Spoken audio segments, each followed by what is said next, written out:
and how did we get there? And we always do this through some aspect of Black art.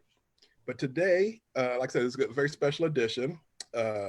We were actually supposed to do a special 2-day event of Afrofuture Friday and Afrofuturism 2.0, but COVID-19 had some other plans. But we still wanted to give you at least a taste of some of the conversations that we're going to have during that time. And so what I like to do, gathered here today, are some of the preeminent voices in Afrofuturism. And I figured just start by, well, actually the conversation we're going to have, while we have Sheree Renee Thomas, Reynaldo Anderson, Andrew Rollins, and we'll be allow them to introduce themselves here in a moment. But the question on deck for today is, we have Reynaldo to thank for this title, Afrofuturism BC and AC. So that's before COVID-19 and after COVID-19. So from 1619 to COVID-19, we're going to be discussing the role of Afrofuturism in navigating our current situation and moving forward. And for the format for today, I figured we'll just go for 45 minutes or so hearing from our panelists before we open it up to general questions. And so let's just go ahead and start with introductions. And I'll just go, how about we'll go Reynaldo, then Sheree, and then Andrew for introductions. Good afternoon. Thank you for the invitation from the Kepler Institute and the Indiana Humanities Council and the other community partners that you have there in Indianapolis to share with you these ideas. Yeah, I've been thinking a lot about when I gave you that title, and now I've been able to really narrow it into focus.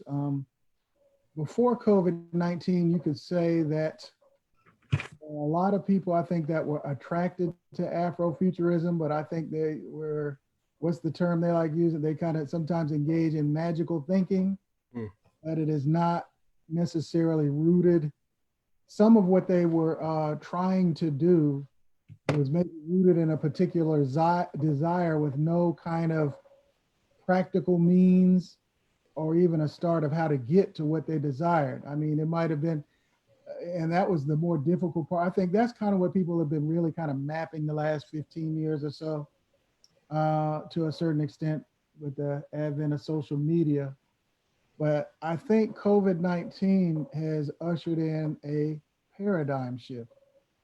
And what I mean is, by paradigm shift, there was a way things were done before this pandemic exposed all these flaws. And then there are some things that are magnified that were always there, that are now magnified. I've shared this with my friend Andrew, that I think in the last several weeks, we've moved into what I would call, and with another author whose name I can't pronounce, necro-capitalism at the moment. What I mean by necro-capitalism, that means where they have the right to work you to death, making our people go back to these meat plants and go to these jobs the same way they worked our ancestors to death during slavery. And I think that, and going back to the title, Curating the End of the World, that's a project that myself, Stacey Robinson, and Tiffany Barber decided to co-curate with our partners like the Octavia Butlers Network and other people that are interested in the topic, saying, okay, what can we do to intellectually, artistically, and creatively capture this moment, okay, and in this certain moment of history in terms of archiving it, to borrow a term from what we used in a previous exhibition, like metadata thieves, taking the data through all these things that we create and ideas we create and archiving it for somebody to look at to capture this moment.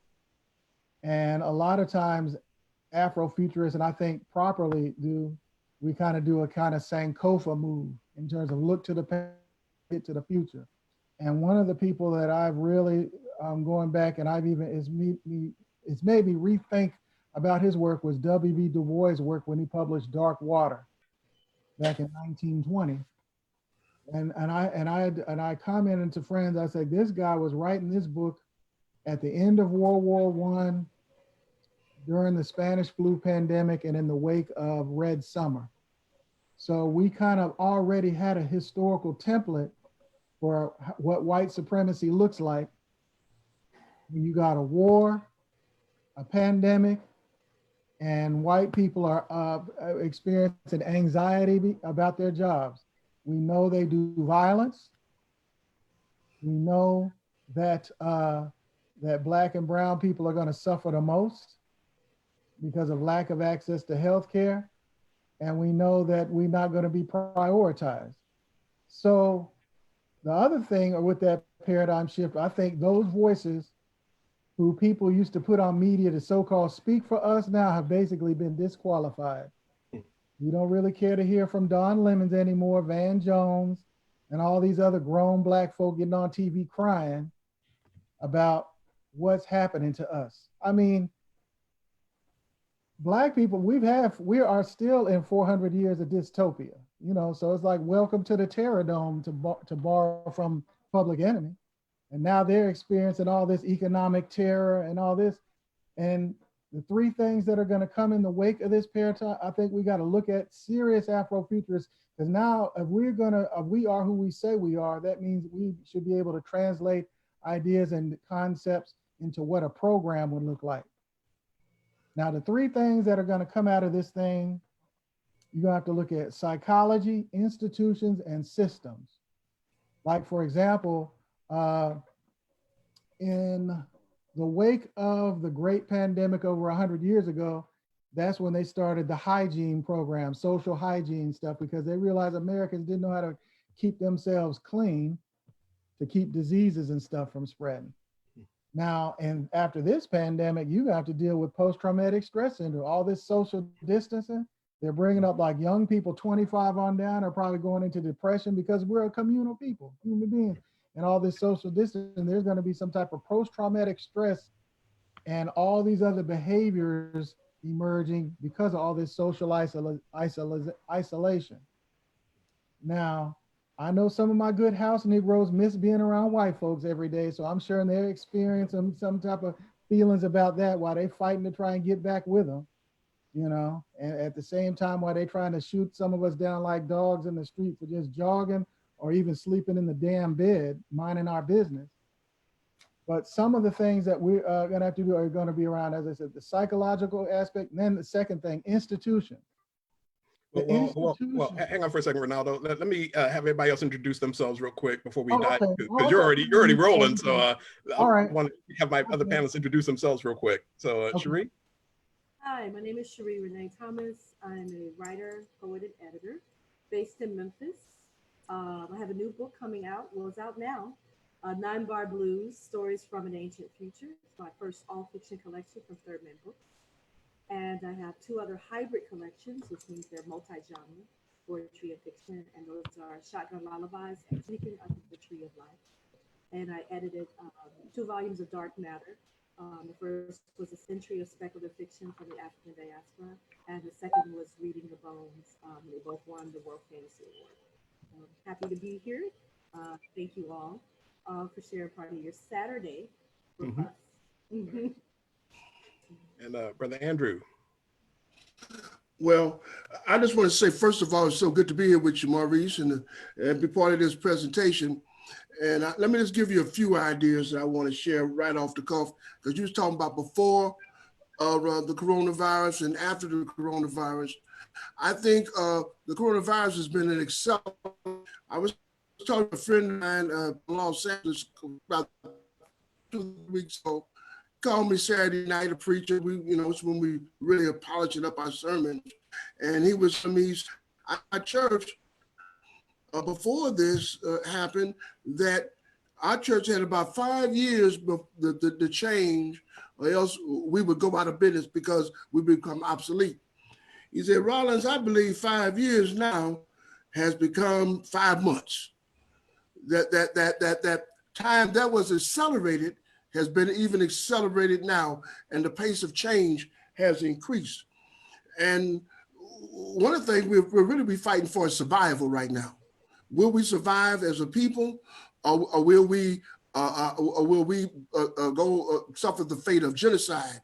I know that when we found out that Blacks were dying at a higher rate than white folks from the coronavirus, my mind flipped into an old saying in the Black community: when white folks get a cold, we get pneumonia.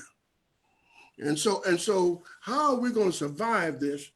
And I was talking to Reynaldo here a couple of weeks ago, and he was talking about post-capitalism. And I said, well, I want to know, what is post-capitalism when you have it compounded by a pandemic? Oh my God, he called me a couple of days later. He said, I got it, Rev. It's called necrocapitalism. Capitalism that will determine that in order for it to function, some people must die so that other folks can live. I said, well, that sounds like the fate we had on the slave ships, that some folk had to die so that other folks could live. So we got is an accelerated version of the old time slavery, which we call natural capitalism. And then finally, I wrote a piece called Apocalypse Now. And there's going to be part of this presentation, this art exhibition dealing with the end of the world. But I said that when Black people, when we get through with this, when we come out of this crucible, and we're going to be going through this for a while. This is we'll go through this at least another 18 months to 2 years. This is going to go on for a while. It's not going to be a fast thing. And when we get through with this, we're going to be a different people. We're going to be stronger. We're going to be wiser. We're going to be pure. And we're going to be more sharply focused when we get through with this. All right, Reynaldo. Oh, actually, Russell, are you there still? I'm still there. Yeah, could you introduce yourself and introduce and tell us a little bit about the Kepler Institute while we're here? Yeah, sure. Hello, my name is Russell Palmer. I am your co-host here today, and I'm also an Afrofuturist along with Maurice Brothers. I'm also a member of the Kepler Institute. In summary, the Kepler Institute is a over 16-year-old non-profit organization whose mantra is community power through self-mastery, which we try to promote empowering the community through myriads of programs that help people improve their skills, self-confidence, and expertise. And this Afrofuturism Fridays, which you participate in today, is one of those set of programs where we can come together and discuss matters of import, such as the coronavirus, through an Afrofuturistic lens, so we can always be looking forward. All right, thanks. Well, let's go ahead and pick it up. I feel like I interrupted Reynaldo midstream there. So you were saying psychology and institutions and systems as we're going to deal with a lot of post-traumatic stress. Look, J.C. Penney just declared bankruptcy yesterday. Been around for 118 years. A lot of institutions that we grew up with are going to go away over the next 18 months. And some of them are going to survive, or some of them will have to be reformed. Others are going to go away. And then we're going to have to look at systems. For example, macro take on this, big picture take on this. Globalization, the key thing that drove globalization was the supply chain way of economics, the way that worked. Well, and this is what I'm thinking, and my diversity people. But no, there's one thing where I agree with some of the conservatives. Some of this is China's fault. Now, you can't tell me you got the ability to put rockets up into space and satellites, and you can't keep a damn pandemic coming out of those little dirty, filthy markets in Wuhan, China. I was in Wuhan 10 years ago. The place stinks. The pollution was so bad 10 years ago. Every time at the end of the day, when I came out the conference, when I cleaned the mucus out of my nose, it was black. So it was dirty back then. And so my thing is, yeah, they are responsible for the global spread of this to a certain extent. Now it's just compounded by the ignorance of the leadership that we have in a lot of these countries now, from Bolsonaro in Brazil, Trump, Boris Johnson in England. I've never seen such a concentrated assemblage of stupidity that poses as leaders in the history books in my life. Or we could just historicize it. I think you got a bunch of ultra nationalists leading a lot of these powerful countries, and they were not prepared to deal with the pandemic. Hence this entrance of what we would call necro-capitalism at the moment, where some people are going to work and die so that others that are better off can live. to keep the system going on a little bit longer. Now, I think a lot of our people, and I was telling Andrew some time ago, our people still ain't ready to cut the umbilical cord with a lot of this stuff yet. They trying to hold on until Biden gets elected. And I think at best, that's nothing more than a defensive tactic, because he's not going to be, people going to still die. The economy is going to still be bad, even if he does win. And so we got to really start thinking about some alternatives. And then I guess part of the message has to be, for this dystopia, Afrofuturists are going to have to come up with an anti-dystopian type of program that gives people hope about the future. Now, if we Sankoferize that, the seeds for the Harlem Renaissance were sown during the last great pandemic. And that's why Alain Locke came out and talked about the new Negro. And as he was like the dean or the philosopher for the Harlem Renaissance just within a few years after that. And you see the impact of Garveyism and all these other national liberation movements that really begin to take off in the 20s, okay? And so this is where I think, referencing what Andrew said earlier, we're gonna be real focused on whatever we're coming out of this, because we know that there are a section of people in this country that really don't give a damn about us. And we need to start doing some things that appear logical and intelligent and practical, rather than relying on praying for the moral change of people who are basically our political enemies. And they are enemies. You know, we share this country with them, but yeah, the conservative movement in America is the enemy of Black people. And we need to quit saying that now that the country is not going to be united. This pandemic, there's a blue response and a red response, okay? And even the best social scientists out there now say that America is right now in the preconditions for a civil war. Now, we can go on and act like it's not there, but it is there. Here in my part of the country, before the shutdown happened, they were not even, I had to go through a friend and a personal contact to go get my weapons and ammunition to prepare to defend my household, because they closed all the gun shops here and Black people couldn't buy any weapons here leading up to the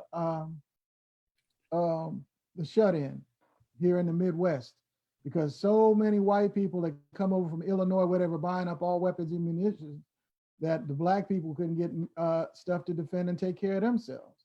Now, I think some of them have found other ways, but a lot of them brothers and sisters were strapped already.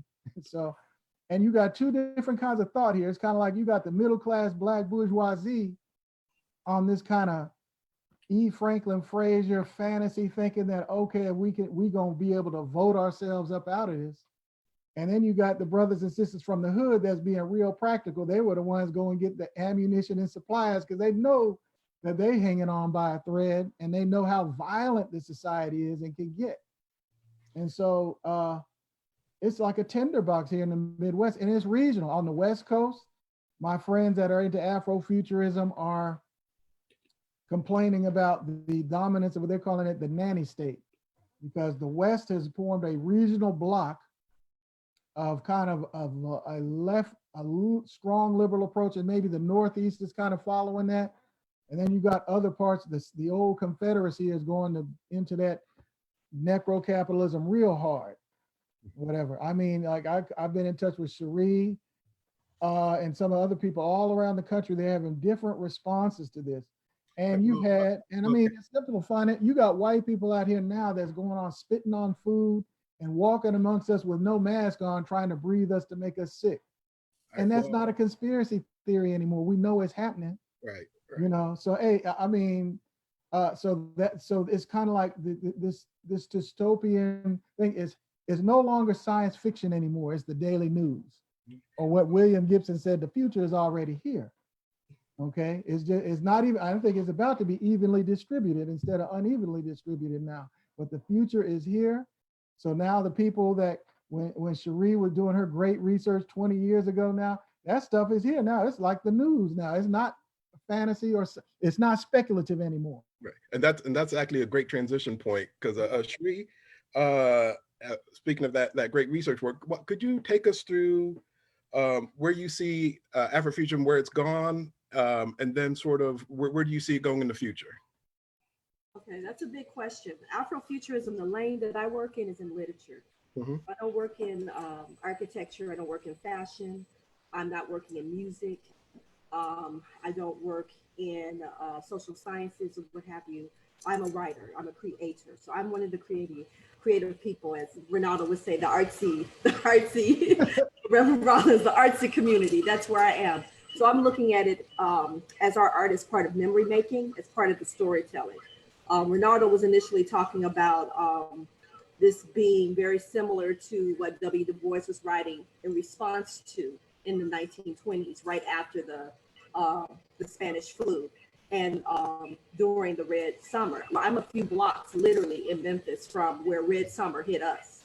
But actually before the Red Summer, 1866, massive massacre took place downtown Memphis, around the corner from the National Civil Rights Museum. And that was in response to, of course, our emancipation. There was a lot of unrest, financial angst amongst particularly the Irish community here in Memphis, the Pinch District, because they were going to be competing now financially with people whose labor initially was free. And now they're also, for the very first time, many of them, or maybe with the exception of a few barbers, were being paid for labor. And so there's this whole workforce that's going to be competing with them. A lot of our Memphis police was a part of that massacre. There was a battle between the union and the local police on jurisdiction, and they just let us get murdered, men, women, and children, for over a week. So this whole idea of like people, just a whole massive mob of white people running up on your house, demanding to be able to speak to you and everything. They weren't asking for papers then. They just murdered you. And for me, this is cyclical chaos. And it's the cyclical chaos that we've experienced ever since we've been brought against our will to these shores to work as the first tool of capitalism in America, actually, So this idea of network capitalism, it's not a new concept. The whole idea of Black motherhood was an economic tool in this country. And because of that, we were dehumanized from the jump. Before birth, you're already dehumanized. So this ideal that we are somehow in a BC and an AC, there are some things that will be changing, but a lot of this is a consistent pattern in the culture of our country, in the founding of it, all the hypocrisy of it. That's always been a part of it. And we aren't going to be the ones necessarily that's going to solve it, because it's not necessarily, we're not the ones who created it, if that makes any sense. We're going to constantly be navigating and responding to it. But until the pathology of what it means to be white and privileged in American culture is solved, which is not something Black people or any Black and brown group of people can do on their own, that's something that's an internal process. When you want to talk about psychology, we need to talk about, like Toni Morrison was talking about, the psychology of what it means to be white. Can you be white? Can you be Black if there's no white? Can you be white if there's no Black? These are concepts that were created based on deeply seated fears about their mortality, about their ability to continue and to maintain control over resources, natural resources, social and economic resources. What we're looking at now is cyclical chaos that's driven by deliberate public policy, and it always is. So what the coronavirus pandemic has revealed are the problems that have plagued our Black communities and our Latino communities and our indigenous communities from the beginning. These are not any new things. They're just now, just like the civil rights moment, where they placed on television the images of teenagers being mauled by dogs and fire hosed, in southern towns. That changed perhaps people's perspective because it wasn't so insular to the South. It was nationally, broadcast. Now we're seeing leaders come out of their, legislative offices and say, you need to die for the economy. There isn't any quiet talk now. It isn't whispered. It isn't in the Turner diaries or in strange, obscure literature anymore. It's not a conspiracy, it's actually public policy voiced and recorded. So for me, what I'm looking at Afrofuturism now versus when we were talking about then. And I was wrong. At one point, I think I said that in the beginning, we were talking about the digital divide, and we were talking about a lot of abstract concepts in terms of Afrofuturism in the 1990s, right? I'm thinking of the Afrofuturism.net listserv. We're still dealing with the the digital divide. Like, part of the reason why I wasn't logged on initially was because, you know, you have to have a lot of bandwidth to do a lot of these programs. So we're on Zoom. You got to download the app. If it's on the phone, you can't just click on it. You got to have memory for all that. So this is a process. And I have friends who are educators and teachers, right? And they've been having to take their classrooms home and try to do what they do in the classroom, which is work miracles, especially in at-risk communities or in communities where students have other challenges, right? Learning disabilities and other challenges. You have to create a miracle in the classroom all the time, especially in the public system, right?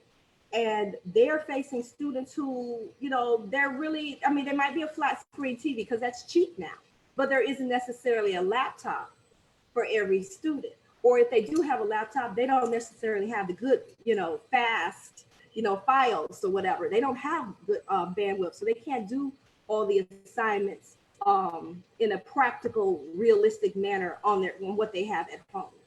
And that was something that was kind of surprising to a lot of people, because they thought, oh, it has been 2 decades, right? So we've moved forward and we have all these other physical markers of progress, right? But a smartphone and a flat screen TV is not necessarily a marker of economic stability. When you have, I'm in a city where they lie about it, because they've been lying about the poverty level in this country for decades, but over a third of the people here are poor.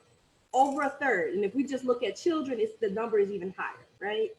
90%, over 90% of the wealth is concentrated in very small hands in this city that's predominantly Black, 68% Black.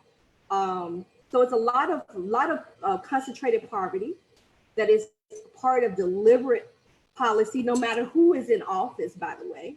None of the actual things that move wealth and prosperity in this country, they don't actually change. Those committees don't change. You can't vote on the people who are sitting on those groups. You know what I mean? They are grandfathered in year after year. But all of this is just revealing problems that we've always had. So when we talk about institutions, okay, well, what new institutions are we going to create in Black communities to address white pathology, policies that are created deliberately to disenfranchise us and to disinvest resources from our communities? What other groups are we going to have to do that? How do you fireproof your the railroads that you lay down for yourself as a community? So what I'm doing in terms of the literature and the art, I try to write about the people that I find that are often invisible in the storytelling. These are not the people who are necessarily in the middle class or the upper middle class. These are the people who are the invisible statistics that are constantly being discussed. The ones who are left behind, but they're still here. But all of a sudden, they're the essential frontline people, right? That's just another euphemism for disposable, right? So we're front facing during the pandemic, because guess what? We don't have generational wealth that's passed down. And when we do have housing and things that's passed down, when we have an economic recession like we did in the early 2000s, right? We lose everything. We haven't even recovered really from 2006, 2008.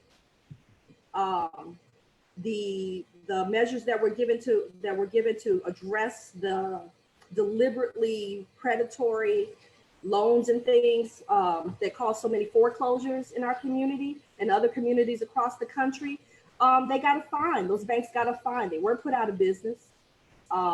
They got a fine, and the money didn't go back to the families that lost their homes. They weren't given new money to go and buy straight out new homes that they lost in that process. They're starting from zero. They're renters now. And during this pandemic, whose rent has been canceled in the country? Whose mortgages have been canceled? Do they have a compensation program for that? So loans. no, you understand what I'm just saying? So it's like, so at the end of the process, like I'm in a city right now that's getting ready to open back up. As soon as they heard that the majority of people dying from this were Black, the whole conversation, the tone, the urgency changed from we have to get testing and we have to, do contract tracing, and we have to do all the things that are intellectually intelligent, like you should be doing to address this. That went out the window, and suddenly it was about, oh, we need to open it up because we're safe, and the same people that are delivering your food, the same people that are packing your groceries, the same people that are, that are doing all the delivering your mail or what have you, it is what it is. So I don't see any of that changing now. It wasn't that different before. We just weren't that naked in our conversations about it. And we're constantly having to have these traumas that happen where we're saying, oh, this will be a wake-up call. And it isn't really. It's an opportunity. We're talking about curating the end of the world. It's an opportunity to curate a whole nother way of being. But you got to have a will.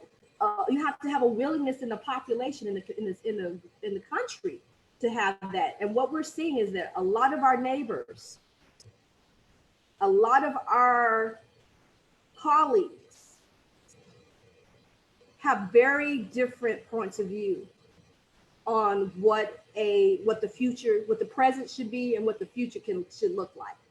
And it's often quite detrimental to what would make a utopian or even a halfway, livable Afrofuture.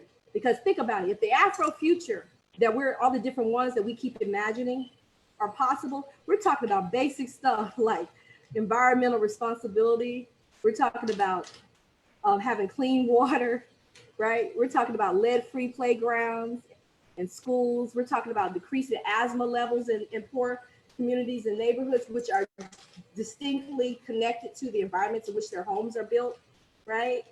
I live in a city where we have whole communities built on landfills and things that the Defense Depot dumped poison literally just in the ground. Everyone knew it's outside of our community, and we're redlined right over to those houses, right? And then they sit around and ask, why do you have so many comorbidities? Why are you sick?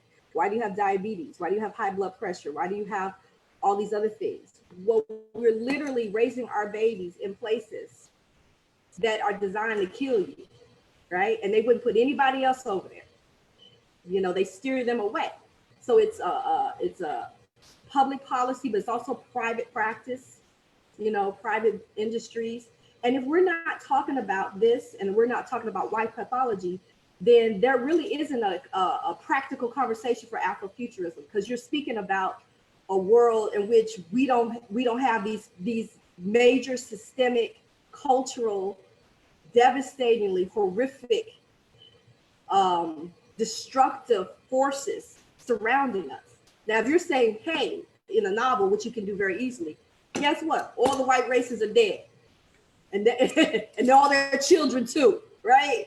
And people that have different points of view decided to work together. Guess what? Asian community, the Indian communities, the South Asian communities, the Native American people, all these different Black and brown, because we always say Black and brown, right? But when I see problems, I don't see the Black and brown standing up with each other. I see us.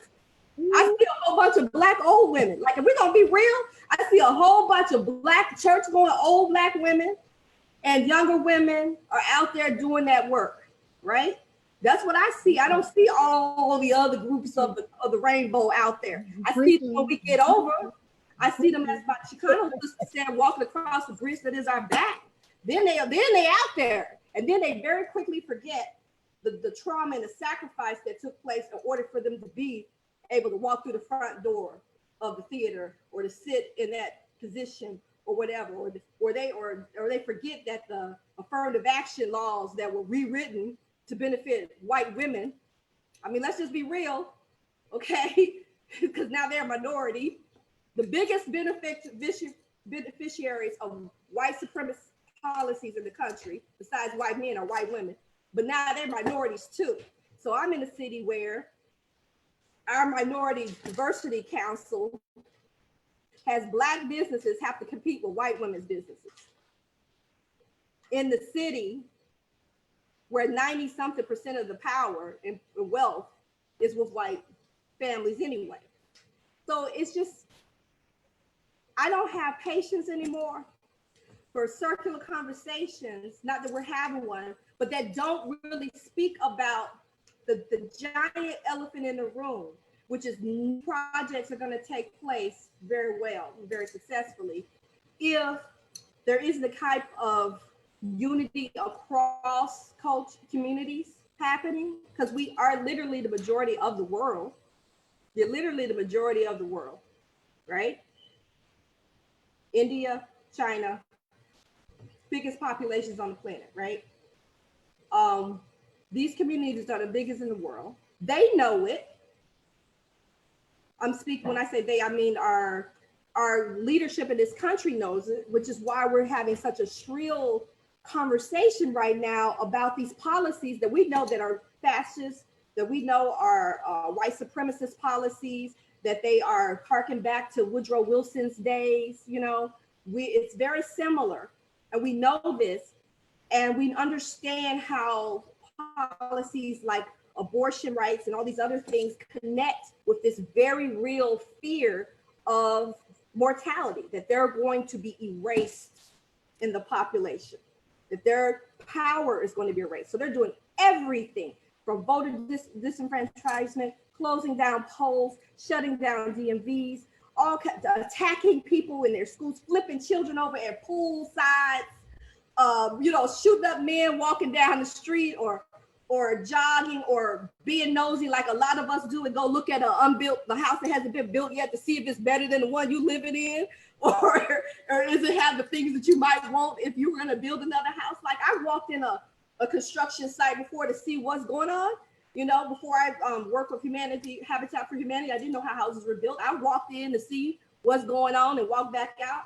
Does that mean I need to get shot up by a posse, you know, going down the street? And can I do a citizen's arrest? What Black people have survived doing citizens arrests of white people? I mean, I'm just saying, it's a lot going on. There's a lot of desperation because they feel like they're in a moment where it's an apartheid moment.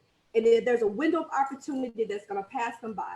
And if they don't lock down all the power right now, you know, stuff in the federal judges, the Congress, like all the branches of our government, if they don't consolidate that power, then there may be a possibility of us building the hope and change that other people were trying to create and talk about so many years ago. And they don't want that because they are very comfortable in the privileged power that they have. So they will create an apartheid system in this country if that's the last thing they do. And they will break all norms, all precedents, all protocol to do it. And we're watching them do it. And the news is just quietly reporting on it as if this is common and everyone's so calm about it. And we could just watch groups of armed people rush up on capitals in a way that young Black people could not march quietly in Ferguson, right? Peacefully in Ferguson. They are met with riot gear. They are spat upon. They are yelled at. They are shoved. They are tear gassed. It's a whole different way that the news reports it. A completely different conversation is happening here. And these people are risking other people's lives by gathering at these capitals. We are in a pandemic, but now we're getting ready to pretend like the emperor has clothes on when he's buck naked in front of us, crazy as a loon. And we're all just gonna sit here and act like this is normal. So, I mean, for me, we have to deal with somebody has to deal with the white pathology. Then we can talk about Afrofuturism and Afro-pessimism, because Afro-pessimism for me, beyond the academic conversations about it, is really just a reality, an understanding that Afrofuture is not gonna happen if we still gotta deal with this cyclical chaos that we've been dealing with since before 1619. But you understand what I'm saying? Yeah. Well, and that's the thing. I wanted to circle back around to that idea of Afro-pessimism. And I haven't heard from Brother Andrew, so I was kind of directing this at you, because I'm a James Cone Black liberation theologist. That's kind of my training and my upbringing as a Christian. But I'm kind of curious your perspective on what is the role of faith in Afrofuturism. Well, Afrofuturism and faith really intertwined. I was looking at some notes from a presentation that I was privileged to give down in Jackson State about 4 years ago. And the name of this presentation was Black Slavery Religion, the Roots of Afrofuturism. Afrofuturism just didn't drop down out of space. It's based upon a worldview, a cosmology that's not Western, but that is African. And so when Black slaves were brought here, the first thing we got to realize is that really, for most of the time in slavery, most Blacks were not part of an organized church. And for the first 150 years of slavery, there was no attempt to even convert Blacks to Western Christianity. So they were practicing their African religions. Now, when finally we began to get involved with the Christian concept that was brought to us by the white master, we still took that and incorporated our African worldview. Now, when you talk about faith and you talk about James Cone, I mean, I believe in and see the value of Black liberation theology. But there was an aspect of this that Cone did not deal with. Mm-hmm. Cone dealt with our political and our sociological positions, but he did not deal with the African culture that much. And so I've been really getting into this man named 19th century leader, Edward Blyden. And it's a new book out on Edward Blyden called Edward W. Blyden's The Intellectual Transformation, called Afro-Publicanism, Pan-Africanism, Islam, and the Indigenous West African Church. He was a leader in the 19th century that was born in the West Indies, came to the United States before the Civil War, couldn't get into Rutgers, couldn't get any school here. So he moved to Monrovia, Liberia, where he got his education. And he became he's considered the father of modern day Pan-Africanism. And so that both Du Bois and Casey Helwood was influenced by him. And then later on, both Nkrumah and Padmore were influenced by him. But he was also an ordained minister.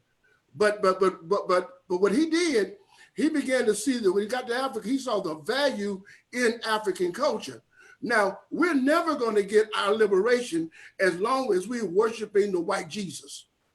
And as long as we got the white Jesus in our hearts, we're not going to make it. Now, Reynaldo, I was privileged to be his pastor. We was a graduate student. And he would tell you that I'm the preacher to get the white Jesus down. Every church that the bishop has assigned me to that had a white Jesus up, before I finish my time in them, white Jesus is down. But I can get the white Jesus off the wall easier than I can get the white Jesus out of a lot of folks' hearts. Now, until we get the white Jesus out of our hearts and have a more Afrocentric oriented spirituality, we're never going to do for ourselves. You know, we're going to talk about all we don't have. But see, I'm more of an Afro-positivist than an Afro-pessimist. And I believe in what we can do, you know, because if I can't do nothing else, I can spit in the master's food. I can do something, all right? If he goes to sleep around me, I can cut his throat. So he is not God. The white man is not God. He can fall. And we live in a time when this empire is falling. The white man's empire is falling. Now, here's what we've got to ask ourselves as Afrofuturists. Are we so in love with the empire of the white man that while he's falling, we just gonna hold on to him and go down with him? Do we love this white master that much that we see him falling, but we're gonna go down with him? Now, he's being challenged mightily by China. But here's the question Black people all over the world got to ask themselves. And it goes back to what Garvey said. He said, where's the Black man's flag? Where's the Black man's country? Until we have a Black superpower in this world, Black people nowhere in the world are going to be respected. The Jews had a lot of money, but they realized until they had a country with an army, with an air force, with some nuclear power, they were never going to get any respect. Now, until there's a Black country that can put some battleships on the sea, that got some aircraft carriers, that got some Marines on board them ships that can make a landing somewhere and rescue our people when they're in trouble, like Jews go and rescue Jews when they're in trouble, we're never going to get any respect. And we do have the resources to do it. Right now in America, Black folks in America have been making a lot of money. But because of our twisted value system, we waste that money. We don't know how to pool it. We don't know how to properly invest it. We don't know how to use it for our own development. So I think we need a geopolitics that's African-centered and is around building a power for Black people so we can protect ourselves. But until we get a spirituality, see, we're the only race of people that got a spirituality that comes from the white folks. The Japanese, they got their own thing. They got Shintoism. And our Christianity that we've got here is too Eurocentric. Even when we call ourselves Protestants, we're basing that on Martin Luther or John Wesley. But I'm looking at the core to think we're not really even Protestants. We call ourselves that. So I've reached into the African-centeredness of the religion that many slaves like Denmark Vesey practice as a projection for the type of Afrofuturism that we should have. Now, the last thing I want to say here, because I like to give other people a chance here, because I can go on. I like to preach. I preach for 2-3 hours here, but until we recognize that we must be warriors,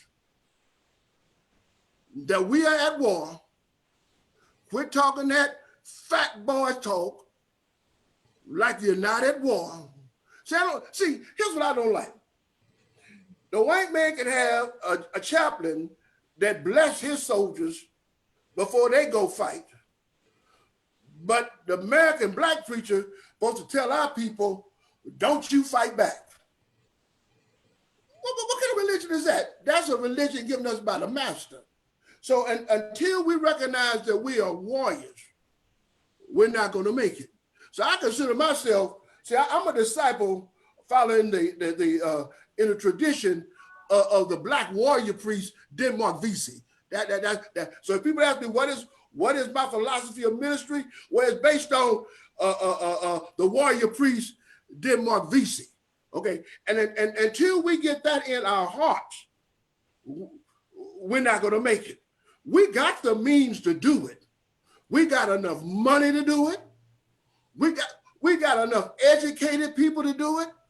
We got doctors, we got lawyers, we got engineers, we got nuclear physicists, we got astronomers. We got all that in our race right here.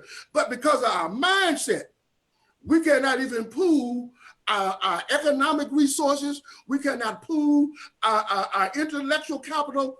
And that goes back to our religion, because we got what we got is some bad religion.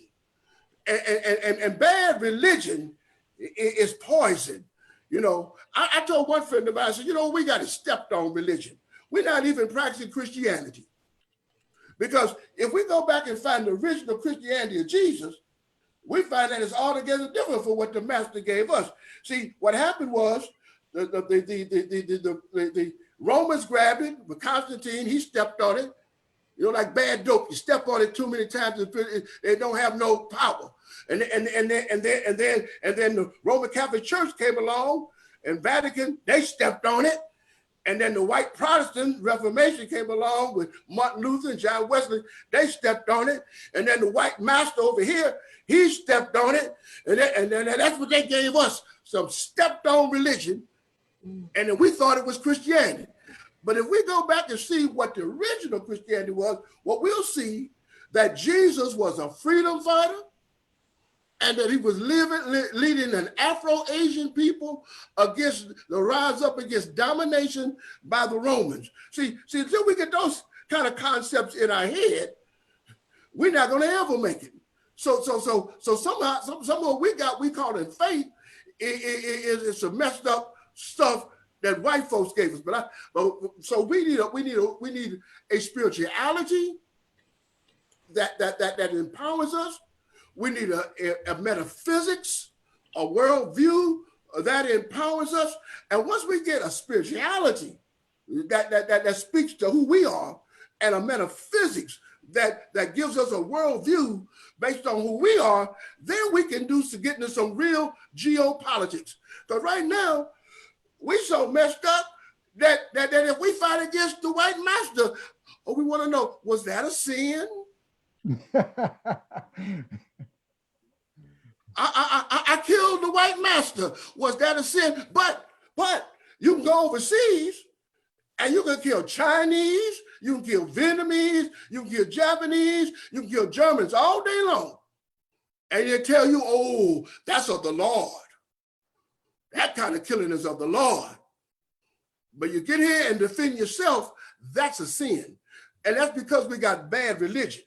So I'm making so Afrofuturism must make sure that we have good religion that's positive and that's about our liberation.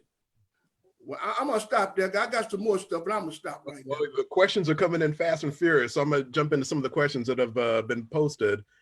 This one's aimed to Reynaldo, but I'm curious to hear other folks' opinions on it. But I'd like to know your opinion about renewed interest in returning to the motherland en masse as expats, where there's a wealth of opportunities for us in Ghana, Nigeria, Tanzania, and South Africa, or in investing there more intentionally to support our brothers and sisters there while offsetting our losses here. So okay.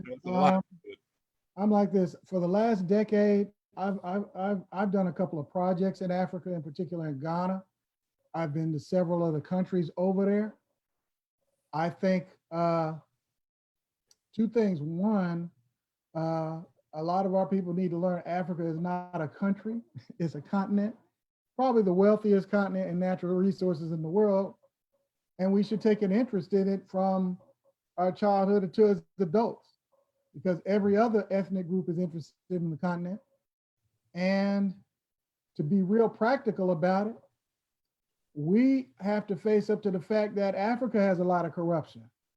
Yes, right. We would not have been over there if there had not been a lot of corrupt African leaders that have participated in the slave trade. Now, the average everyday African, whatever, they weren't responsible for this. But some of those people that are of royal families and stuff over in Africa, they were part of that. Now, half of them deserve to be executed. Now, one of the things, until there's a Pan-Africanism from the ground up, I don't think what Africa is supposed to be will not be realized. Because when you go to Africa, shoot, one of the countries over there, Ghana, let me see, the telecommunications is controlled by or dominated by either Great Britain or the United States. The oil sector is dominated by the English. And that's all a part of these austerity things and stuff since the globalization period of the 90s, where they say you a good African country if you let these Western multinationals come in and dominate and let them dominate the economic sector. Of the Western powers that were the worst, I would say France is the worst, because I know in a lot of French-speaking Africa, when towards the end of colonization, the French basically demanded that those countries, in return for some semblance of political independence, the French were allowed to keep an economic grip on the country. And if they didn't go along with that, the French would rip up all of the infrastructure in the country. So that's why my thing, and that's why France has French-speaking Africa still in its grip through its currency system. The English is a little bit less likely, but all of the Western powers have had, it's not as strong as it used to be, because the way they dominate Africa now, they encourage the elite families and people with money to go to Africa for college, Oxford and so forth. You know, I remember when I was going to Cameroon and you see all these brothers with money coming back with their white wives from Paris on the way to Douala, Cameroon. And a lot of those dictators keep their money in Swiss banks that they pillage out of the country. And then they can't communicate with each other yet. We still see each other through the lenses of Western communication system. You know, I even had colleagues. Now, to me, as far until the end, I had no problems with Robert Mugabe. Him taking the land back in Zimbabwe was a good thing, and a lot of the Africans like that. But you'd have Western intellectuals who call themselves progressive here crying like babies because Mugabe, there were a few thousand people killed, and he stayed on too long, in my opinion, too long. But yeah, African, the Civil War in the Congos led to millions of people dying, and they won't shed a tear over it. So one of the things is, in terms of, first, we got to have the ability to talk directly to each other, unencumbered, without white folks or to that fact, Asian people either. Yeah, don't leave out the Asians. Now, yeah. No, the Chinese are not a real friend of Africa either. Mm-hmm. They have them signing contracts over in Africa that's written in Mandarin, and them people signing stuff over. Okay. Now, I know some of the countries now, the pandemic now, you're going to see that they're trying to push the Chinese out, which they should, because the Chinese, they got to look at the system that's trying to dominate Africa. Is not, they shouldn't even call it China or American. They should call it Chimerica, because Chinese and America's economies are interlocked right now. Mm-hmm. And they both want to have access to the same resources on the African continent. Now, in a speculative way, I think Tendai Huchu's short story, The Sale, which came out several years ago, if you Google his short story called The Sale by Tendai Huchu, he describes this process of what happens when you got Chinese and America dominating African societies in the future. Now, Africans are the only race of people in the world where 1/3 of their population is outside of their boundaries, okay? And they got to realize the same way, like over here, we have no friends. The Arabs are not their friends either.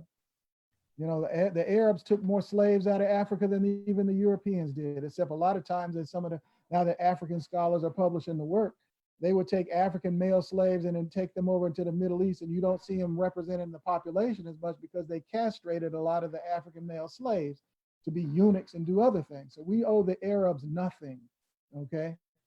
So my thing is, because the Arabs got too many of them, they got that too much of that Arabized form of religion in their hearts. And over there doing that crazy ass jihadism over there, bumping their head on the ground towards some Muslims over in Saudi Arabia who are then financing some of the jihadism that's disrupting African society. Nigeria is a tinderbox at the moment, along religious fault lines, in terms of now, and we have to study the situation more, because Islam is a good religion, but you don't have to speak Arabic or sound like you're Arab or be a Blairab, as some of them talk it, to be a good Muslim. Okay. Now, but the thing is, the same way that white folks gave blacks a blue-eyed, blonde, surfer-looking Jesus, the Arabs give to black Africans Arabic-looking person who looks like a white person, even though you're not supposed to portray him. But we know that Muhammad was a dark-skinned brother because where his mama was from, okay, and where he hid out when he was on the run from his enemies in Saudi Arabia. He hid out in East Africa. Okay, the same way Jesus hid out in Egypt. So historically speaking, Africa has been an enlightened place that took in everybody and hid them from their enemies. But that's back when we were powerful.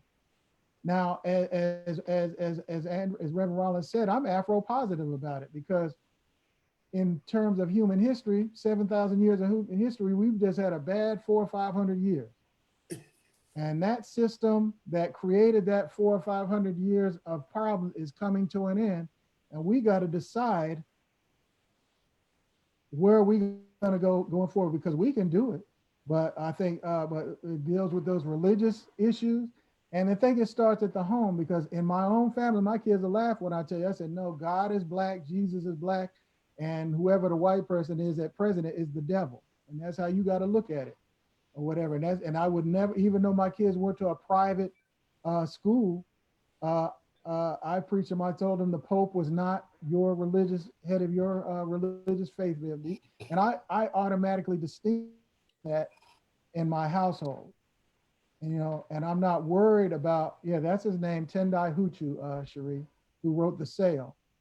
And that's why I think after this thing, and that's why I'm glad a lot of the young people have abandoned some of the way the Black church is conducting business now, until they come up with a real African-centered religious approach. The Black church deserves to be abandoned in the United States. And that goes for a lot of our institutions. You have historically Black colleges that don't even offer a Black studies program and I understand why that is, because a lot of the presidents that they appoint to manage these schools are nothing but closet Black Republicans who get appointed by the administration in these other states. Now, a lot of the professors in the student body are Black conscious, but you still got too many Aunt Jemimas and Uncle Toms that are leading the institutions. Okay, so we're gonna have to reform those things. Because coming out of this, and then Sheree and I talked about in Portland last year, we brought up this thing, even in the Afrofuturist movement. Like, I would consider you and the Kepler Institute, you all are the movement Afrofuturists. But see what you've had a rise of in the last couple of years, you got the academician types who you go back and look at their resume from 2 years ago, them Negroes was something else on paper. But because they found this shiny new bauble now, they trying to rebrand themselves so they can get tenure or whatever. Because I remember as one thing, as somebody told me once, as a professor, I've been teaching in higher ed from graduate school up to now 26 years now. So I think I can say this. White institutions don't like keeping Black scholars that cannot keep them up on what the latest ideas going on in the Black community.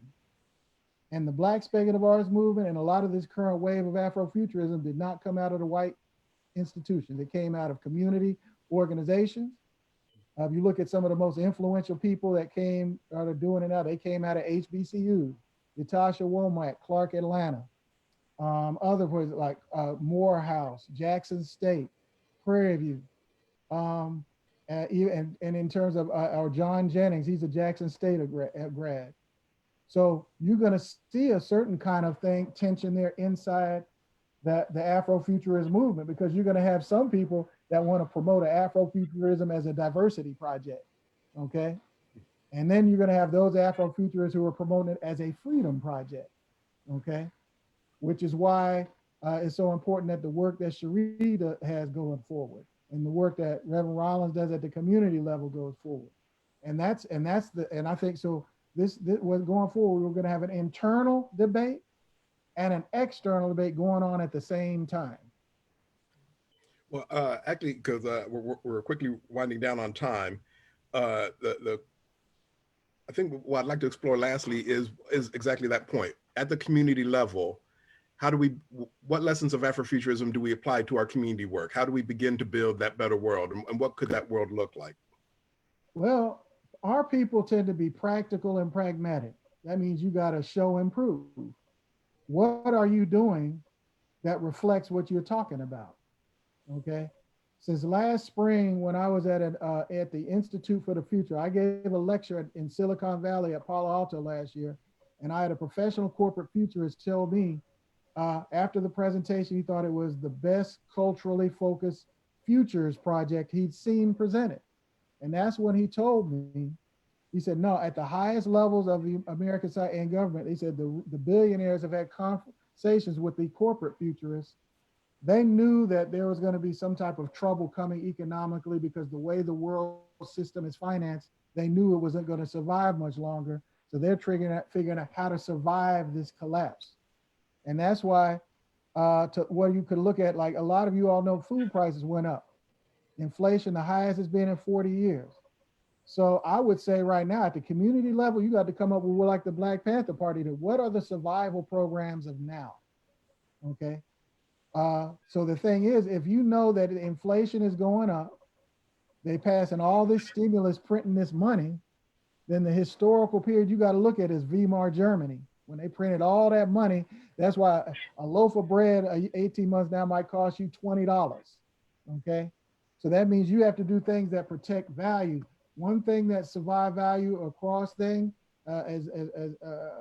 Jewish people always kept diamonds and gold on their person because that could be exchanged. And so, so since last year, I've been purchasing small amounts of gold. The other thing is, I was telling, I got somebody, see the young cats, the young people are really on it. A lot of them now, they use their Cash App, like they're using their stimulus check, they're going to get Bitcoin, okay? Because if something happens with the banking system here over the next several months and you go to the ATM and can't get your money out, you can still get your Bitcoin because it's on your Cash App. And you got $1,000 or $2,000 in Bitcoin on your Cash App, so you can make some moves until they figure out how they're going to reorganize the system, but you still got to eat. Some people are planting urban gardens because we know our food has been poisoned or whatever. So that's why I really been getting into these vitamin supplements. I mean, these meat packing plants, that's almost making me want to become a strict vegan. Then people are all sick and they're cutting on the meat and stuff. And I'm like, ooh, so we got to look at our dietary practices. I remember I guess me and Sheree, I'm the last generation that remember grandmama and them having those country gardens. And when she used to jar up all that stuff in the cabinet and then get it out the cabinet when it's time for us to have a meal. So we can be positive about things. We already know what to do. We already know that the food supply chain is going to be interrupted this summer. So to me, if you got a friend and you got some little piece of acre or something, go out and plant some vegetables and harvest that stuff at the end of the summer. They already said we're getting ready to go through a dark winter. Now, who wants to go when this second wave comes this fall and you dealing with influenza and COVID-19? There's no vaccine still, and you still got to go shopping to get something to eat and it's cold. And we don't know what kind of social order. So to me, it's the time to plant a space anywhere. Even if you got a friend in a community garden, and these are, I'm just saying, temporary survival programs to get through the next 18 months while you work on your ideas, okay? And those are just real practical things. And have a passport. I believe I had one of my brothers told me, as of June 1st, you ain't going to be able to apply for a passport anymore through the post office. So you need to have your passport so you can get around. And so that's what I'm saying. Get your some of your supplies up. Don't use your stimulus check to go and get some new Jordans or some other junk you can't take with you. It should be you should use your stimulus check and invest it in a survival program. And then lastly, us staying sheltered and shut in, I'm equivalent making, to me, the analogy I like what we doing a new version of the Montgomery bus boycott, okay? Because we don't own hardly any of these businesses that they want us to go spend the money at. And those people take our money and still vote and support the Republicans anyway. So let them crash, okay? They got us, if we suffering, we need to spread the suffering around. I say take your stimulus and put it into your own home survival program. Don't go put it in Mr. Charlie's pocket, as they used to talk about, so he can go and vote and write a check for the local Republican candidate or some other jerk that's going to come and lock you up or judge or whatever. Spend the money on your survival program, these stimulus checks that you got left, and then get ready to hunker down for the winter. Stay in touch with friends and family. And then and you got all this time down. I mean, they got audio books now, all this other kind of stuff, and feed your brain and build your network during this time of catastrophe, and then come out with a game plan. As soon as it's over with, you off to the races with a game plan. So that's why I would say the community a survival program for the pandemic that for the next 18 months. All right, let me step in for a minute. I got a chance to see the Kepler Institute, which is really wonderful. It was very inspiring to see what you're already doing in terms of the community work. That I feel like you all are already on top of a lot of that in Indianapolis there, because once you find a way to help people feed themselves, shelter themselves, you're taking care of their physical health, and then they are open to you exploring and elevating their minds, right? But if you're dealing with the practical initially, and you help, and they see that they can trust you to help them solve real day, everyday problems that they're facing, and you are realistic about that, you building faith and relationships that can help you go to another level in terms of growing as a community. So I think that's a wonderful thing. And like that was said in the other conversation, some of our own institutions are no longer doing that for us like they used to. People don't have as much faith in them. And it's just a lot of change right now in terms of people choosing family, choosing home, choosing other places than where they, where they are naturally, coming up with. For me, I would like to say that not everybody's going to have the luxury to sit at home and listen to some audiobooks, right? Okay, because they're not getting a check coming in from the university, and they don't have a pension that's coming in, and they ain't on Social Security because they're gonna have to work till they're 80. My generation, we're gonna probably have to work till we're 80 if it still exists at all. All right. So let's just be real on that.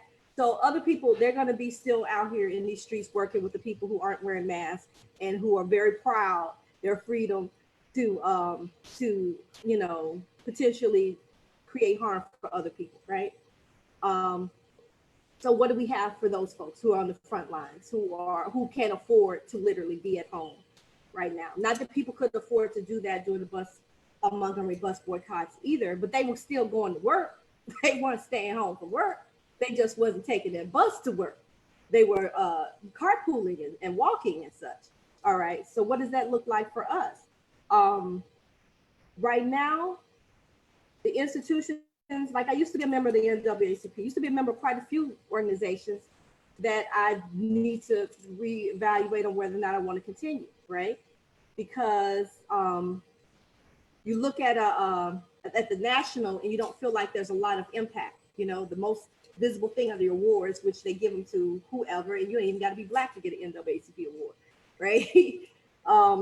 These days. But on a local level, they have a lot of potential to do a lot of good, right? As many of our organizations, you know what I'm saying? You have to look at what's happening on a local level and who is there and who can you communicate with, and are they people that you can talk with? And is there something that you can do to reproduce pantries for people when they don't have, like in the middle of the pandemic, people are running out of food, right? So most of the time we would go to our soup kitchens at our churches and things. You know what I'm saying? Is there a way for you to add on to that support system? A lot of people in our communities have green thumbs. They're great gardeners. My mom's a great gardener for herself. Is there a way that we can create a program where you're not just, you don't even have to have someone say you don't have to have land. I'm growing things right out of my window right now. I don't have land to put the garden on, not where I live right now. Is there a way that you can put in on a community garden situation like the Kepler Institute? You all have that process where maybe you don't have a green thumb, but you got some extra coins. You can put some money in to buy some seeds. You can go in and on the weekends, maybe go in and help move some dirt and do the things that need to be done to keep things growing. Maybe you're growing your own food, but you can, grow a plot for someone else. When I lived in Brooklyn, there was a community garden on my block, and everybody had food and they had too much often, and they would just give it to each other because they had so much coming in. So there's a possibility for that. A lot of our community health clinics, again, they're not operated and run by us necessarily, right? There are things that we can be creating on our own, because at the end of the day, I was telling another friend, I was like, you know what? I remember growing up, there used to be such disdain for certain elders who refused to go to the doctor or wouldn't go to the hospital when they got ill. And people would think, oh, they're just stubborn, or they aren't, they aren't wise, or they're superstitious. But then sitting here watching this pandemic and listening to these nurses speak privately on their YouTube channels and what have you, and talk about the neglect that they're seeing in some of the hospitals, particularly in New York, where I still have family. You realize, you know what, you're on the bottom of the totem pole to get the ventilator. They're not checking to see if the tube is in your mouth or in your throat. They're not throwing a blanket over your body. In fact, they're telling you to go back home and fight it out for yourself. A nurse in Detroit who worked at the hospital for 31 years, was about to retire, has to go back twice to try to get care at the hospital where she works, and she's still being sent home to die. And she died from coronavirus because they refused to admit her or treat her, right? So we're like, if you're in the bottom of the totem pole in every other situation, why would it be different during a pandemic? So now I'm wondering, like, you know, I'm one of those people. I'm almost certain that I had it last year and didn't know it. And that's something I'm waiting on the antibodies test that they're going to get around to, you know, having it available here, because I want to know, because it really disturbs me, it really stressed me. It's the worst. I have never been that ill, and I have given birth to 2 children live, right? It's the worst experience I've had in my entire life. 6 weeks, I thought I was going to leave this planet. I thought it was over. And only by the grace. I mean, I'm saying waking up in the middle of the night, not able to breathe, feeling like your water just filling up in your body. And my throat felt like bark had just suddenly materialized in my esophagus. Just horrible stuff. And a person who was not very ill often. It was terrible last summer. And I'm thinking, wow, people are very ill. We're trying to get to the hospitals, and we're the last people they want to deal with. You understand what I'm saying? We see the stories of the people who died. The man, the poor bus driver, I think his name was Jason Hargrove. He was speaking about the customer on the bus that spat, you know, that was coughing on him, and you know, within 2 weeks he had passed away, right? After this video went viral, we find out from his wife that it was a struggle for him to get treatment, which is part of the reason why he's dying. So I'm just saying, maybe there is, we need to figure out other ways to help each other health-wise, with the food as well, pooling our resources together for childcare, because, you know, they're opening up. I'm in a red state, so they're opening up, you know, as fast as they can. I don't know who's going to be sitting there with them. They open up.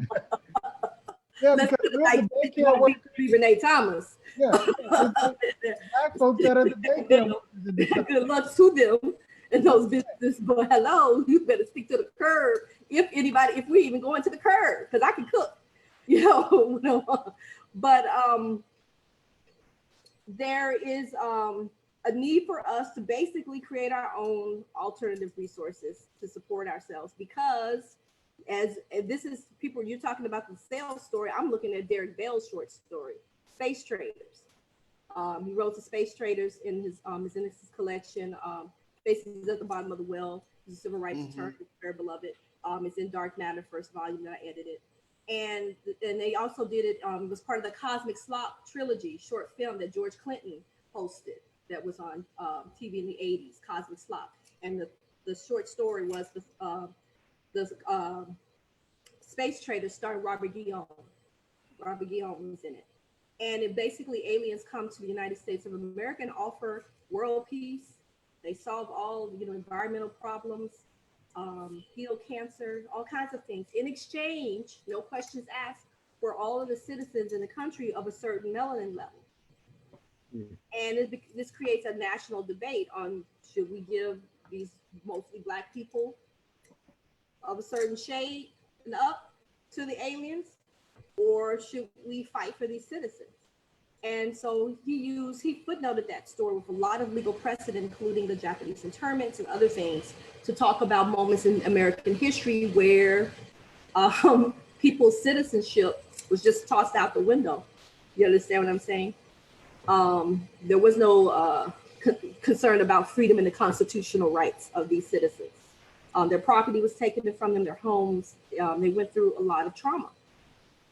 And they received reparations. Of course, we have not, but they received reparations for that eventually.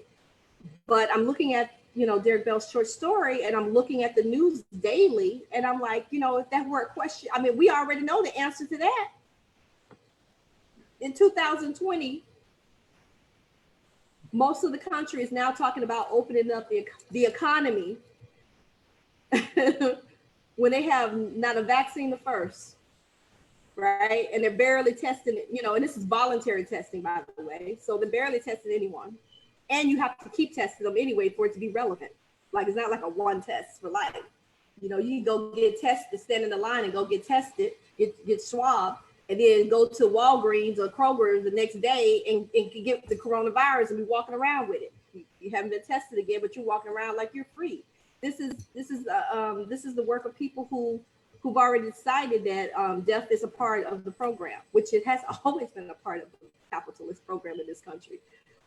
We forget that Labor Day, is a thing, and there's a reason why we have certain policies now. People had to die in workforce, in work situations in order to make to sacrifice in order to make things better, because there was an ideal that children could be worked to death in mines, that you didn't have to have fire safety in buildings, and that you could work nonstop hours. So I'm just saying, we have a history.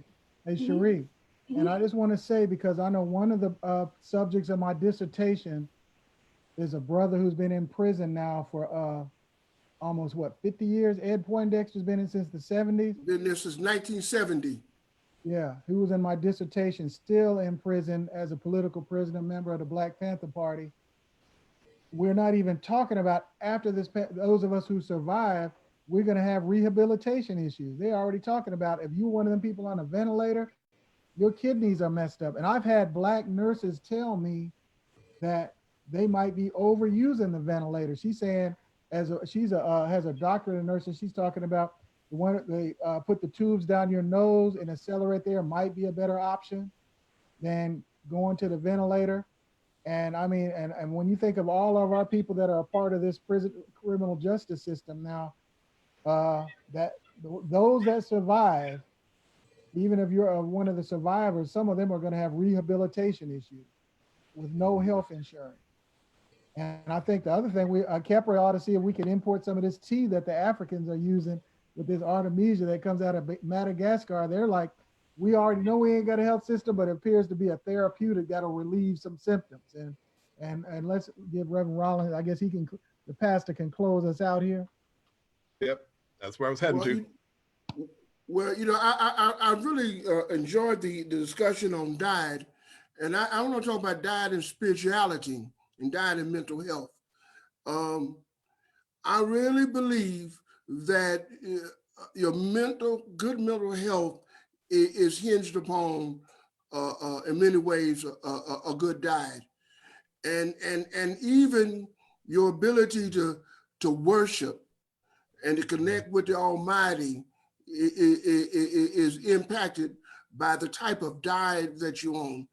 And when I've studied different paths in the African and the Asian world of spirituality, one of the things they mandate for anybody who becomes an initiate is to get on a certain diet. That unless you're on this proper diet, you're not going to be able to walk the spiritual path. And so often, even before this coronavirus pandemic, so many of our people were on such a terrible diet that they couldn't even think straight. And I know when I watch my diet, I'm better off. Right now I'm taking a whole lot of supplements, and it costs me a lot of money. But then I thought when I was younger, but before I knew the Lord, I used to waste more money getting stuff that wasn't no good for me, or having a party, and so I said, certainly I could spend that much money, really less than what I would spend partying on supplements that's for my health. And so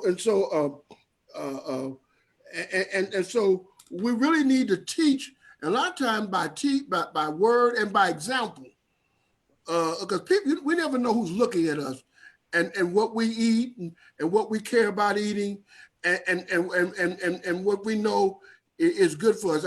I consider myself a warrior priest, but I can't.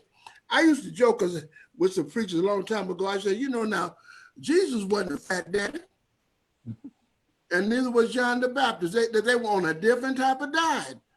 And if you're talking about you, a man or woman of God, and you're on a terrible diet where you're overweight, where it's affecting your health, you're not walking according to the way God would want you to walk, and you really can't hear from heaven. Well, I want to be respectful of everybody's time. I want to be, so I'm going to ask this last question as sort of our wrap-up question. So if all the people listening to this conversation and hearing your wise words, if they wanted to check out a book of yours to further explore your work, what book would you recommend that they go check out? Okay, the latest book that we have come out is called The Black Speculative Arts Movement, Black Futurity Art Plus Design. That came out 6 months ago. It was the second part to the 2.0 anthology series. That book you can get from Lexington. And a book that I would recommend somebody to read to maybe understand what's going to happen with the economic system, I would definitely recommend Mackenzie Wark's book, Is This Capitalism or Something Worse? You know, and then I would say, I don't think the book, I think you can't even buy it anymore now. There was a book dealing with, you could look at this, it's a thin book called The Black Plague and the Transformation of the West. Now, the West, that's how they came up with the ideas to dominate the world after the Black Plague several hundred years ago. And so that is where a lot of their ideas, they came out after a plague and then proceeded to conquer the rest of the world for a short period of time. But I also recommend reading Du Bois's Dark Water. You know, I recommend that. And but there's some good stuff. I know, and I highly recommend reading Sheree Renee Thomas's new book, 9 Bar Blues, Tales from the Afrofuture. And I'll let her speak more on, she can elaborate more. All right. Sheree? I would say to get Obsidian, I was asking for a copy of Obsidian 2.0. I mean, not 2.0, the new one. It's on the shelf.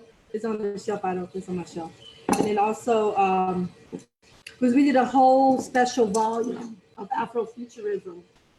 I don't know if you can see this, Obsidian. Mm-hmm.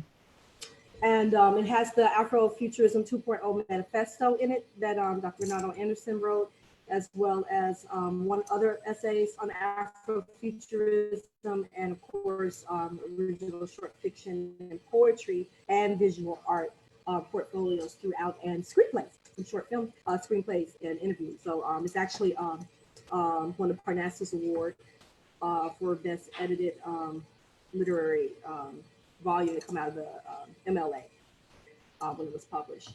And of course, my new collection. You want to know what my imagination is? 9 Bar Blues, Stories from an Ancient Future from Third Man Books, which is out right now. You can get it as an ebook or as a trade paperback. And I'm also right now, I'm reading, because I remember when Nora Jemison read this, we did a reading together with the New York Review of Science Fiction readings in New York some years ago, and she read what we thought was a short story, The City We Became, but now it is a novel. Yep. So I have a copy of this from her, which I think is going to be the rest of my pandemic reading. All right, and Andrew. Okay, well, I would recommend looking at a anthology that Reynaldo Anderson edited, Cosmic Underground, a Grimoire of Black Speculative Discontent. I have 2 essays in there. One is The Oddities of Nature, which I deal with the theology and the ministry of Bishop Mason, who is the founder of the Church of God in Christ. And then another one essay I have in there, The Harmonics and Metaphysics, the harmonics and modalities of metaphysical blackness. And there I talk about an interpretation of modern jazz as an expression of Afro-Orientalism. And then again, I want to encourage you, because I'm busy studying this book backwards and forward. This is a new book out on Edward Blyden. You can see it right here. And it's by Harry N.K. Odeminton.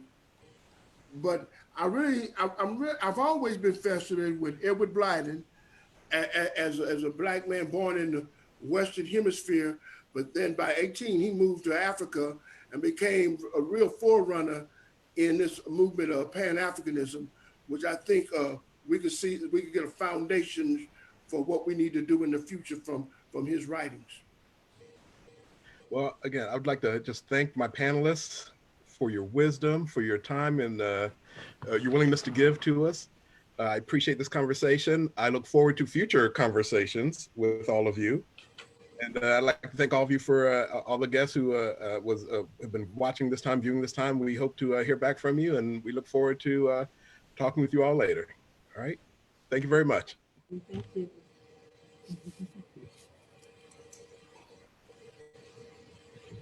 Hey, so Maurice, Yes, sir. how many people end up logging in? Woo, I don't know. It's from, I see a lot of, I can't see it on this end, but I'm just tracking all these comments coming through. I'm just like, a lot. Oh, okay. It was a total of 28 people, nearly 30 people was watching. Okay. Right. They were very active too. I love their comments. Yeah, we're still kind of live right now. Oh. Much appreciated. I'm going to have to pick up some more reading material. Yeah, I'll be putting together a reading list based off this conversation. I'll post the reading list of all the recommended works that we talked about too. You didn't usual suspect. Yeah. You talk about the usual suspects or Pimp My Airship. I couldn't. Man, y'all were on the stage. I've been trying to take any moment off you guys' stage, so yeah, I'm happy. I'm happy with how it turned out. Maurice, They'll get other opportunities. Oh, good to see you. great work. Thank you, guys. I know one thing. I hope I didn't say anything that keep y'all from getting another Indiana. I know. I thought about it. Uh-oh, Sheree, said too much. All right. They know how we roll. Oh, okay. I They ain't just thought scared. we